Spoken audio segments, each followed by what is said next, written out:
अस्सलाम वालेकुम। The voice of Khyber में मैं शुक्र इस्माइल आपको खुशामदीद कहती हूँ। नाज़रीन, दुनिया भर में शोबों का जो मैदान है, कोई भी ऐसा मैदान नहीं है जहाँ ख़वातीन ने अपना किरदार अदा न किया हो। चाहे वो साइंस और टेक्नोलॉजी है, चाहे वो सियासत और मईशत है, और या चाहे वो आर्ट्स है, ख़वातीन हमेशा आगे रही हैं और अपना एक मज़बूत किरदार अदा किया है। इसी सिलसिले में हमारे साथ यहाँ मौजूद है अफशान ख़ान, जो नो डाउटली या बेशक इस रीजन की पहली फ़ीमेल इंडस्ट्रियलिस्ट है, या मुल्क भर के तकाज़े से निगाह से अगर देखा जाए तो ख़वातीन इंडस्ट्रियलिस्ट की जो तादाद है वो बहुत कम है। तो अफशान ख़ान इनमें से एक हैं, पख्तून है, पठान है। इनका ताल्लुक़ सवाबी से है। इनके बारे में मज़ीद जानने के लिए इनसे बातचीत करेंगे। अफशान ख़ान हमारे साथ यहीं मौजूद हैं। सबसे पहले नाज़रीन को अपना तारुफ़ करवाएं और फिर हमें ये बताएं कि आपको बिज़नेस करने का आइडिया कैसे आया। अस्सलाम वालेकुम, मेरा नाम अफशान है। मैं founder and CEO fast move packages हूँ। एक इंडस्ट्रियलिस्ट और एंटरप्रेन्योर हूँ। 3 साल हो गए मुझे इस इंडस्ट्री से वाबस्ता हुए। मुझे फ़ैशन डिज़ाइनिंग से बड़ा लगाव था, क्योंकि मैं ड्राइंग, स्केचिंग और इन चीज़ों में काफ़ी अच्छी थी। तो लोग अक्सर मुझे कहा करते थे कि अपना बुटीक आप लगा लें तो अच्छा होगा। दूसरा ये था कि मैं हमेशा किताबों में पढ़ती थी कि हज़रत खदीजा, जो कि मेरी एक बहुत बड़ी इंस्पिरेशन है, शी वाज़ अ ट्रेडर और एक्सपोर्ट्स करती थी। तो मुझे इस बिज़नेस का बड़ा शौक़ था। BBA में ग्रेजुएशन करने के बाद और मास्टर्स इन प्रोजेक्ट मैनेजमेंट में हमेशा मैंने अपनी फिजिबिलिटी बुटीक के हवाले से ही बनाई। लेकिन जब मैं मार्केट में निकली बुटीक का बिज़नेस शुरू करने, तो पता चला कि एक हमारी प्रेस मार्केट जंगी मोहल्ला और दूसरे साइड पे हमारा इंडस्ट्रियल स्टेट हयाताबाद है। वहाँ जब मैंने एक्सपीरियंस किया कि ख़वातीन के लिए एनवायरनमेंट उस तरह का ओपन नहीं है, थोड़ा सा रिलेक्टेंट फ़ील करती हैं डिज़ाइनर्स के साथ या मर्दों में बैठ के वो अपना काम उतना इजीली नहीं कर सकती थी। तो चूँकि ये पैकेजिंग और नीड है डिज़ाइनिंग हर बिज़नेस की, हर फीमेल, हर खातून ने ब्रांडिंग पे काम करना होता है, तो उनके लिए एक मसला था, मुझे एक कमी महसूस हुई। मैंने सोचा कि मैं क्यों ना एक वन स्टॉप शॉप बनाऊं जहां पे designing, printing, packaging under one roof मिले ख़वातीन के लिए फ़िज़िकली भी, और ये जो ट्रेडिशनल बिज़नेस हमारा है इसको डिजिटाइज़ करके एक ई-कॉमर्स प्लेटफॉर्म बनाऊं जहां से ख़वातीन ऑनलाइन ऑर्डर प्लेस करें और उनको घर पर डिलीवर हो products. Being a female business woman, आपने ड्रेसेस, मेकअप, जो फीमेल वाली चीज़ें होती हैं, उसका बिज़नेस आपने नहीं शुरू किया। आपने एक कम्प्लीटली मेल डोमिनेटेड बिज़नेस की तरफ आपने हाथ बढ़ाया। इसका आप क्या रीज़न बता सकती हैं? आप मैन वुमेन इक्वलिटी पे ज़्यादा बिलीव रखती है, यानी शौक़ रिस्क लेने का था? मुझे तो शौक़ था बुटीक का, जो कि एक ख़वातीन से वाबस्ता बिज़नेस है। लेकिन जब मैंने वो कमी देखी और मैंने जब वहाँ पे मशीनरी वगैरह देखी, तो मेरा लगाव यहाँ पे ज़्यादा बना। और उसके बाद फिर मैंने स्टार्ट किया मशीनरी रिसर्च के हवाले से काम, और सारा जब किया तो मेरा इंटरेस्ट और बढ़ा इस फील्ड में। और सोचा कि ज़्यादातर हमारी ख़वातीन तो जाती हैं बुटीक्स और पार्लर्स, और इस साइड पर तो क्यों ना मैं एक नए सेक्टर में इन हो जाऊँ और बाकी ख़वातीन के लिए रोल मॉडल बन सकूँ। दूसरा ये है कि जिस तरह पहले तो जेंडर इक्वलिटी की बात होती थी, लेकिन आजकल वो टर्म जो है जेंडर इक्विटी की तरफ आ गया है। मींस के हर खातून अपने कॉम्पिटेंस के हिसाब से किसी भी कोई भी पोजीशन हो या कोई भी काम हो उसमें इन हो जाए और इक्वली कंट्रीब्यूट करे एज मैन इन जेंडर। तो मुझे ये था कि हमारे ज़्यादातर मर्द इंडस्ट्री में हैं और ख़वातीन बहुत कम है, या तो ये तो मुझे नहीं पता था कि हमारे रीजन में ख़वातीन बिल्कुल है ही नहीं। लेकिन जब मैं इसमें इन हुई, और काफ़ी लोगों ने मुझे शुरू में कहा भी कि आपने गलत डिसीजन लिया है, आपको बुटीक या पार्लर उस साइड पे जाना चाहिए था। लेकिन 2 साल बाद जब मैं चैम्बर और एसोसिएशन से वाबस्ता हुई, तो वहाँ जाके मुझे पता चला कि I am the only industrialist. और आज लोग मुझे बड़ा दाद देते हैं कि आपने अच्छा डिसीजन लिया है टाइम पर, और मुझे ख़ुद भी अच्छा महसूस होता है सुनकर कि मैंने एक अलग सेक्टर सेलेक्ट किया और बाकी ख़वातीन के लिए एक रास्ता बना लिया है। खैबर पख्तूनख्वा जैसा सूबा, जहाँ ख़वातीन के लिए पहले घर से निकलना बहुत मुश्किल होता है, फिर फील्ड में आना, फील्ड को फिर मेंटेन रखना बहुत मुश्किल होता है। हर एक स्टेप पे इनके लिए चैलेंजेस होती है। तो ऐसे सूबे में और ऐसे हालात में फ़र्स्ट वुमेन इंडस्ट्रियलिस्ट का टाइटल जीतना और एक इतना मेल डोमिनेटेड सेटअप करना, बिज़नेस जारी रखना, मुश्किलात तो थी ही आपको, ज़ाहिरी बात है। तो वो ज़रा शेयर करें हमारे साथ। इंडस्ट्री जब स्टार्ट की थी तो काफ़ी चैलेंजेस थे. सबसे बड़ा तो फाइनेंशियल मसला होता है, जो कि ख़ातून के पास इतने फाइनेंशियल्स नहीं होते, उस वजह से आपको घर से इजाज़त नहीं मिलती. दूसरा ये होता है कि हमारा चूँकि हया और पर्दे का थोड़ा सा माहौल होता है, तो उसमें भी घर से पेरेंट्स हो, चाहे आपके फादर हो या भाई हो, वो आपको अलाउ नहीं करते. लेकिन मुझे यही चैलेंजेस थे. आहिस्ता आहिस्ता विद टाइम सबको कन्विंस किया और अपना उनको बताया कि I am determined and I am committed, और मैं कुछ करना चाहती हूँ और कोई चेंज लेकर आना चाहती हूँ. तो जब उनको आहिस्ता आहिस्ता फ़ील हुआ कि ये स्ट्रगल कर रही है, हार्ड वर्क कर रही है, तो उन्होंने कुछ बल्कि साथ देना शुरू कर दिया था. और शुरू में ये था कि फाइनेंशियल मेरे पास ऑलरेडी मेरा गोल्ड पड़ा हुआ था, तो मैंने सोचा कि गोल्ड तो ऐसे ही घर पड़ा हुआ है, इससे कुछ मिल नहीं रहा, और क्यों ना इसको मैं इन्वेस्ट करके बाकी लोगों के लिए एम्प्लॉयमेंट अपॉर्चुनिटीज़ क्यों ना क्रिएट कर लूँ. तो इसमें भी फिर मेरे जो पेरेंट्स थे उनको आइडिया थोड़ा सा अच्छा लगा है, और उन्होंने कहा कि आप कर लें. स्टार्ट ले लिया, और मार्केट में जब निकली तो यहाँ पे मुझे लोगों ने कहना शुरू कर दिया, वो जिसको हम सोशल प्रेशर्स अक्सर बोलते होते हैं, कल्चरल बैरियर्स जो हमारे हैं. हमारे जो मर्द हैं ये हर चीज़ में जिस तरह हेड ऑफ़ फैमिली होते हैं, तो हर जगह ये हेड ही रहना चाहते हैं. तो वो जब मैं आई तो मार्केट में मुझे अक्सर मर्दों ने कहा कि यहाँ मर्द इंडस्ट्री नहीं चला सकते, तो आप एक खातून हो के कैसे चलाएंगी. तो थोड़ा सा डीमोटिवेटेड भी हुई, और सोचा भी कि आगे इसको लेके चलना चाहिए या नहीं. लेकिन फिर सोचा कि आज मुझे ये बात सुनने को मिली, तो कल को अगर कोई और खातून आती है तो उसको भी ये ऐसे ही कहेंगे और डीमोटिवेशन होगी. तो सोचा इसको एक चैलेंज लेके मैंने एक कदम लिया, और मैंने सोचा कि नहीं, मैं तो रोल मॉडल बनूंगी सबके लिए इंशाल्लाह. और इंडस्ट्री में अगर शुरू करूंगी और उसको कामयाब करूंगी तो आगे ख़वातीन के लिए भी एक रास्ता निकल आएगा. उसके अलावा डेली ऑपरेशंस या वर्किंग कैपिटल के फाइनेंसिस के हवाले से काफ़ी मसले मसाइल थे. इतने एक्सपेंसेस नहीं होते थे. बीच में कोविड आया, लेकिन वो कहते हैं ना, where there is a will there is a वे.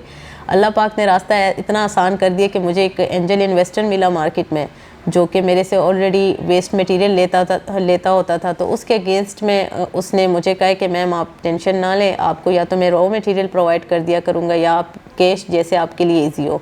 तो इस तरह आहिस्ता आहिस्ता मैंने उनके साथ काम शुरू किया और इस बिज़नेस को आगे लेकर आई. और फिर 1 साल के बाद मैं ख़ुद इस पोजीशन पे आई हूँ कि अल्लाह का शुक्र है, अपने सारे एक्सपेंसेस मैं ख़ुद ही मीट कर रही हूँ.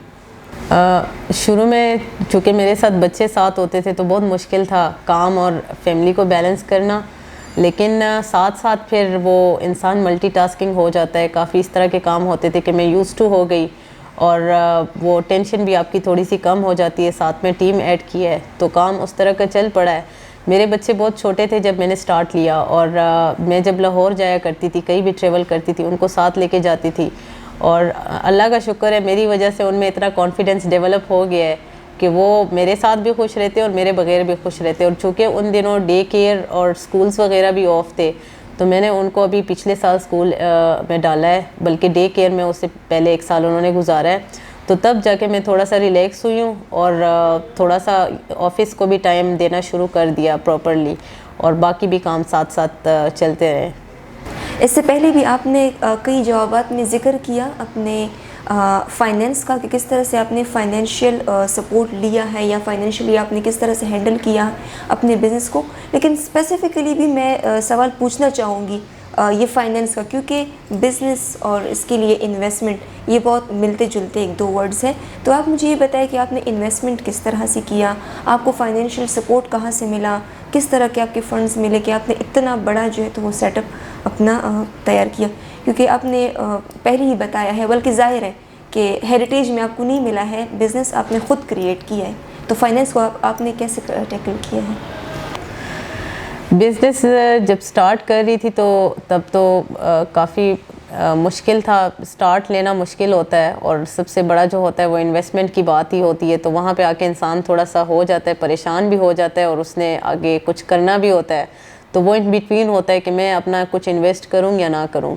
तो जब मैंने स्टार्ट लिया था, चूँकि मैंने अपने ख़ुद बलबूते पे स्टार्ट लिया हुआ है, अकेले स्टार्ट लिया था, अपना मेरा कोई आइडिया था, बिज़नेस का शौक़ था, कुछ करना चाह रही थी, तो मेरे पास गोल्ड पड़ा हुआ था. मैंने गोल्ड सेल किया, तो फर्स्ट इन्वेस्टमेंट तो उधर से की, और बाकी जो फाइनेंशियल्स थे वो आहिस्ता आहिस्ता वर्किंग कैपिटल और ऑपरेशंस, जो एक एंजल इन्वेस्टर मुझे मिला था मार्केट से, तो उसके हेल्प से मैं साथ साथ काम चला रही थी. لیکن آگے جب مجھے مشینری اور لینے کی ضرورت پڑی تو مجھے اتنی نو ہاؤ نہیں تھی, کوئی گائیڈ کرنے والا نہیں تھا, نہ مجھے فائنینشیل ایکسیس کے بارے میں اتنی معلومات تھی. جب میں مارکیٹ میں نکلی اور میں نے جب انفارمیشن گیدر کرنا شروع کی, میں انکیوبیٹ ہوئی انکیوبیشن سینٹرز میں, تو وہاں سے مجھے انفارمیشن ملی کہ دیر آر بینکس جو کہ لونس بھی پرووائڈ کرتے ہیں, دیر آر کچھ ایسے ادارے ہیں جو کہ انکیوبیشن اور ایکسیلریٹر پروگرامز چلا رہے ہیں جو کہ بعد میں آپ کو سیڈ منی دیتے ہیں. تو میں ان چیزوں میں ان ہونا شروع ہو گئی. میں نے ساتھ ساتھ اپنی پچنگ اچھی کی, میں نے ایک اچھی اسٹوری ٹیلنگ جس کو کہتے ہیں وہ میں نے ایک آلریڈی میرے اوپر بنی بھی تھی, اس کو تھوڑا سا اچھے طریقے سے جب پریزنٹ کرنا شروع کیا تو بینکس نے بھی مجھے اپروچ کیا فائنینسنگ کے لیے. اور باقی جو ہے کچھ میں نے کچھ ایکسیلریٹر پروگرامز میں نے لیے تھے جس کے بعد مجھے فنڈنگ اپرچونٹی ملی, جس میں ایک تو درشل جو کہ ایک پروونشل انکیوبیشن سینٹر ہے, وہاں سے میں نے ڈیجیٹل مارکیٹ پلیس پہ جو میرا آئیڈیا تھا اس پہ کام کیا تھا. انہوں نے مجھے ٹیم بھی دی ہوئی تھی 3 بندوں کی, اور ساتھ میں وہ سیڈ منی بھی دیتے ہیں آفٹر اینڈ آف ایوری کوہرٹ, تو اس سے مجھے کچھ فنڈس ملے. اس کے علاوہ جو ہے ایک ایکسیلریٹ پراسپیرٹی کے نام سے ایک ایکسیلریٹر پروگرام ہے جن کے ساتھ میں نے پروگرام لیا. تو اس کے بعد مجھے وہ چونکہ سبسیڈائز لونس دیتے ہوتے ہیں, مارک اپ ان کا کم ہوتا ہے بینکس کے نسبت, اور کولیٹرل فری ہوتا ہے. وومن کے لیے کولیٹرل بھی ایک بہت بڑا مسئلہ ہے کیونکہ پراپرٹی اکثر ان کے نام نہیں ہوتی, تو بینکس اور ادھر جا کے مجھے یہ مسئلہ فیس کرنا پڑا. تو ایکسیلریٹر پروگرام سے مجھے 3.2 ملین فنڈس میرے اپروو ہوئے اور مجھے ملے. اس کے علاوہ ایک ورلڈ بینک کا پروگرام آیا تھا جس میں وہ فنڈنگ دے رہے تھے, تو وہاں سے مجھے کچھ فنڈس ملے تھے. تو مشینری اصل میں سب سے بڑا مسئلہ انڈسٹری کا یہی ہے کہ مشینری لینا, اس میں انویسٹ کرنا, اس کو چلانا, پھر اس کے لیے آپ نے لیبر اور امپلائیز بھی ہائر کرنے ہوتے ہیں جو کہ اس کو چلا سکے. ایکسپرٹس بندے ہوتے ہیں, ہر مشین کے اپنے ایکسپرٹس ہوتے ہیں, تو ان کو ٹائملی پے کرنا سب سے بڑی جو بات ہوتی ہے اور چیلنجنگ وہ یہی ہوتا ہے. تو اللہ کا شکر ہے مجھے کافی فنڈس ملے ہیں جس کی وجہ سے میرے بزنس کو کافی سپورٹ ملی اور میرا بزنس گرو ہوا. اس کے علاوہ کسٹمر ساتھ ساتھ گرو ہوتے رہے جو کہ میرے ریونیوز بڑھے ہیں, تو وہاں سے جتنے پیسے آتے تھے اس کو ری انویسٹ کر کے اپنے بزنس کو آگے لے کے آئی ہوں. ٹیکنیکل اور بزنس بیک گراؤنڈ سے بھی نہیں تھی آپ, اور فیمیل بھی تھی, تو جب شروع میں آپ نے بزنس سٹارٹ کیا اور کسٹمر سے آپ کی بات چیت اور ڈیلنگ آتی تھی, تو کیا چیلنجز تھے اس ٹائم, آپ کو ڈیل کس طرح سے کر رہی تھی آپ؟ انڈسٹری بھی لگا لی, انویسٹمنٹ بھی ہو گئی, لیکن جب بات آتی تھی کسٹمر ڈیلنگ کی تو وہاں تھوڑا سا پھنس جاتی تھی کبھی کبھار, کیونکہ پیپر کی نو ہاؤ بھی نہیں تھی. کافی ہمارا جو پیپر کی ویرائٹی بہت زیادہ ہے, اس میں گرام ہوتا ہے, گرام کا نہیں پتہ لگتا تھا کتنے گرام کا اکثر کسٹمر لے آتے تھے پروڈکٹس, تو اس کا جب ریٹ کیلکولیٹ کرتی تھی تو ایک چیز جب لگا دیتی تھی تو دوسرا بھولا ہوتا تھا. وہ کسٹمر جانے کے بعد یاد آتا تھا کہ اچھا یہ تو میں بھول گئی ہوں, میں نے یہ ریٹ بھی دے دیا, اب کیا کروں گی. لیکن ہوتا یہ تھا کہ بعض اوقات کہتی تھی کہ نہیں چلو فرسٹ ٹائم ہے, ہو گیا, اب جانے دو, کسٹمر تو نہیں لوز کر سکتے. لیکن کبھی کبھار ہمت کر کے کسٹمر کو کال کر لیتی تھی کہ اچھا میرے سے تو تھوڑی سی مسٹیک ہو گئی اور یہ میں نے چیز نوٹ نہیں کی, تو پھر وہ سمجھ بھی جاتے تھے کہ یہ ایک فیمیل ہے اور ایک ینگ لڑکی ہے اور اس کا بھی سٹارٹ ہے, تو اس کو اوبیس بات ہے کافی کچھ نہیں پتہ ہوگا جو ایکسپیرینس کے ساتھ پتہ لگ جاتی ہے. تو وہ میرے ساتھ بہت کوآپریٹ بھی کر لیتے تھے. مجھے کسٹمرس نے بھی پڑھایا ہے, مجھے جو ارد گرد ہمارے سپلائرس تھے انہوں نے بھی کافی مجھے پڑھایا ہوا ہے. تو مجھے کافی جو مارکیٹ جو آپ کے ہوتے ہیں اور آپ کے ارد گرد لوگ ہوتے ہیں نا, آپ کا ایکسپیرینس آپ کو سب پڑھا دیتا ہے.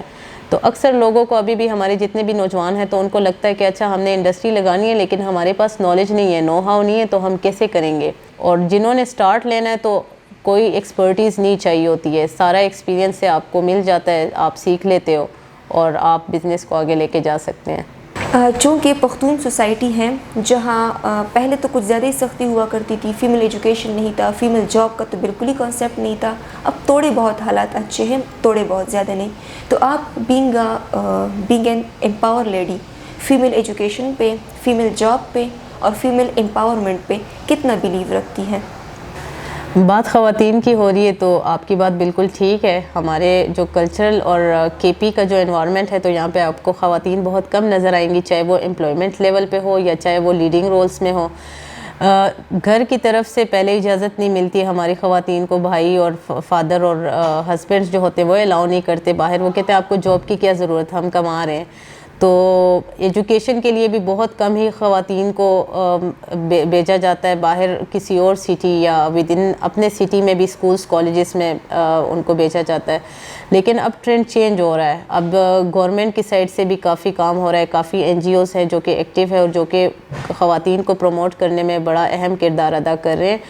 تو پہلے جس طرح بزنس ایکو سسٹم کی اگر میں بات کروں تو بزنس ایکو سسٹم میں بھی اب آپ کو خواتین آہستہ آہستہ بڑھتے ہوئے نظر آئیں گے. پھر بھی ہمارے پاکستان میں 1% آف دا ٹوٹل پاپولیشن خواتین جو ہیں وہ بزنسز کاروبار میں ہے. اور باقی ممالک میں اگر دیکھا جائے, قزاقستان کے ایمبیسیڈر سے جب میں ملی تو انہوں نے کہا کہ ہماری 55% آف دا پاپولیشن کی جو خواتین ہیں وہ بزنسز کر رہی ہیں, they are active at employment اور باقی سیکٹرز میں بھی بہت اچھا کام کر رہی ہیں. لیکن میرے خیال سے کام کرنے کی ضرورت ہے اور کام ہو رہی ہے. گورنمنٹ کی سائڈ سے کچھ اس طرح کی پالیسیز آئی ہوئی ہیں اور کچھ بن رہی ہیں, کچھ بن چکی ہیں جس میں خواتین کے لیے خاص کوٹا مختص ہے, چاہے وہ فائنینشیل کی اگر بات ہو رہی ہو, چاہے وہ اگر انڈسٹریز کی بات ہو رہی ہو, چاہے وہ اگر ای کامرس یا کسی اور بزنس کی بات ہو رہی ہو. تو گورنمنٹ کافی کام کر رہی ہے خواتین کو پروموٹ کرنے میں, اور ہمیں اپنا کردار بھی ادا کرنا چاہیے بینگ اے وومن, کہ جس طرح میں نے بات کی میں ایک رول ماڈل بننا چاہتی ہوں. میں چاہتی ہوں کہ ہماری باقی جتنی بھی خواتین گھر بیٹھی ہوئی ہے جو کہ کچھ بھی نہیں کر رہی, تو ان کو کچھ نہ کچھ کرنا چاہیے, اپنے سکلز کو یوٹیلائز کرنا چاہیے اور خود کو خود مختار بنانا چاہیے, نہ کہ کسی پہ انڈیپینڈنٹ ہو. تو میرے خیال سے ہم کلیکٹیولی مل کے اس ٹرینڈ کو چینج کر سکتے ہیں اور ایک بڑا امپیکٹ لے کے آ سکتے ہیں اپنے ملک میں. افشا, آپ کا بہت زیادہ شکریہ ہمیں وقت دینے کے لیے. جی ناظرین, جیسے کہ آپ نے میری اور افشا کی پوری گفتگو سن لی ہے. افشا خیبر پختونخوا کی پہلی فیمیل انڈسٹریلسٹ ہے. ان کی شخصیت نے ظاہری بات ہے آپ کو بھی متاثر کیا ہوگا, اور ساتھ ہی ان کی معلوماتی گفتگو نے آپ کو نالج دیا ہوگا بزنس کے اسپیکٹس اور چیلنجز کے حوالے سے بھی. اسی طرح آپ کے سامنے ہم انفارمیٹیو لوگوں کو اور انفارمیٹیو ویڈیوز کو لے کر آئیں گے. تب تک ہمیں دیجیے اجازت. اللہ حافظ.